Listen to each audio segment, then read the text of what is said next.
Behold, now is a very acceptable time. Behold, now is the day of salvation.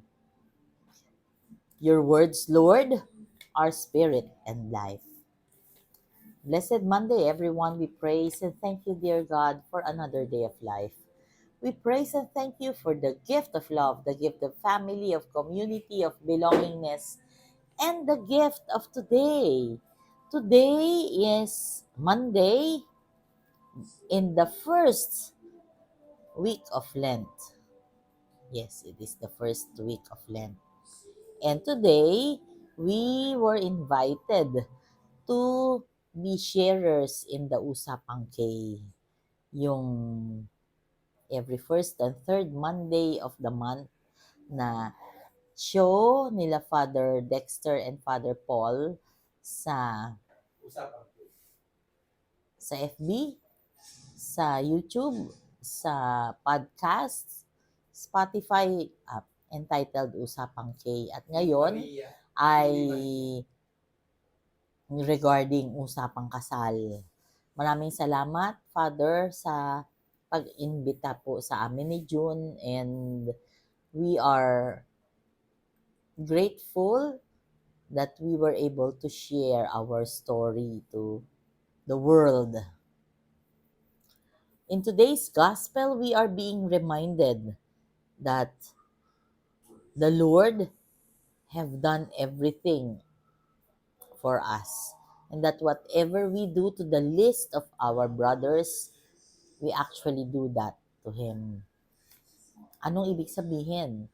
So kapag ka merong tinulungan ka na nagugutom, pinakain mo, or giniginaw, binigyan mo ng balabal, nangangailangan, ikaw ang nagbigay, kahit na hindi ka naman mayaman, yan ay para mo na rin ginawa sa Panginoong Diyos.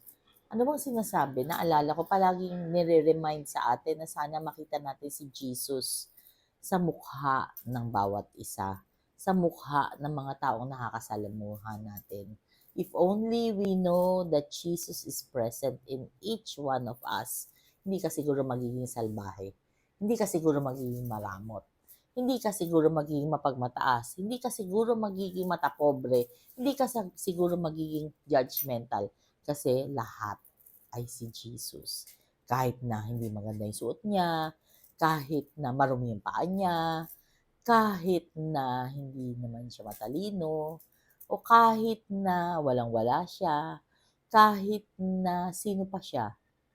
Basta, ang nasa isip mo, si Jesus siya, o si Jesus ang nakikita mo sa kanya, that matters.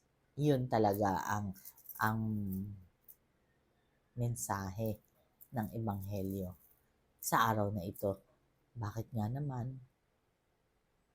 Si Lord ay nangungusap sa lahat ng event ng buhay natin. Maliliit man yan o malalaki. Sa paanong paraan, Sister Malu, anong ibig mo bang sabihin?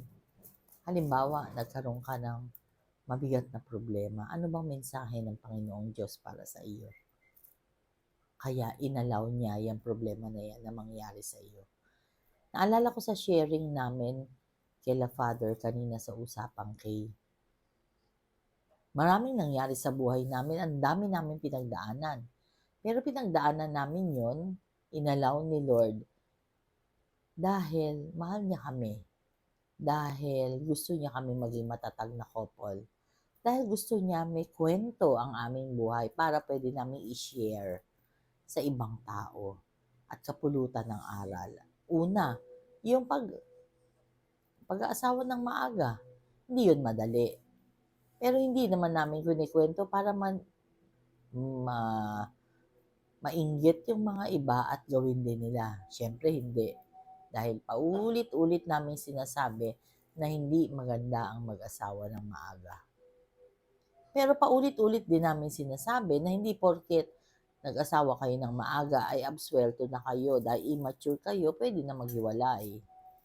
O kaya, dahil may ginawang hindi maganda ang isa sa inyo, may dahilan na para makipaghiwalay. Hindi yun. Ang sinasabi is na pagtagumpayan pa din ang hirap ng buhay. Bakit? Kasi yung presensya ng Diyos nandiyan. So, ang mensahe sa atin is, whatever we have, whatever we do, huwag kalimutan si Lord sa ating buhay. Manalangin tayo. Lord God, we are sorry for our sins, either of commission or omission. We pray for healing, healing of those who are sick, those who are requesting for prayers, and those who are praying with us right here, right now. Panginoon, patuloy po naming pinagdadasal ang lahat ng may sakit, ang lahat ng nangangailangan ng dasal, ang nagre-request ng dasal at nagkikidasal sa amin sa sandaling ito. Please be with us always and in all ways and allow your presence in our lives to manifest, dear God. Without you, hindi namin kaya ang buhay. Hindi po namin kaya. So please, stay with us, dear God. Kanina po, muntik na raw magkasunog dito sa bahay namin. Please, Lord, I continue to lift up to you ang aming tahanan. Kami po ay hindi mayaman at kami po ay nagmamahal sa inyo. Huwag niyo pong babayaan ang bahay namin. Maraming salamat po, Panginoon.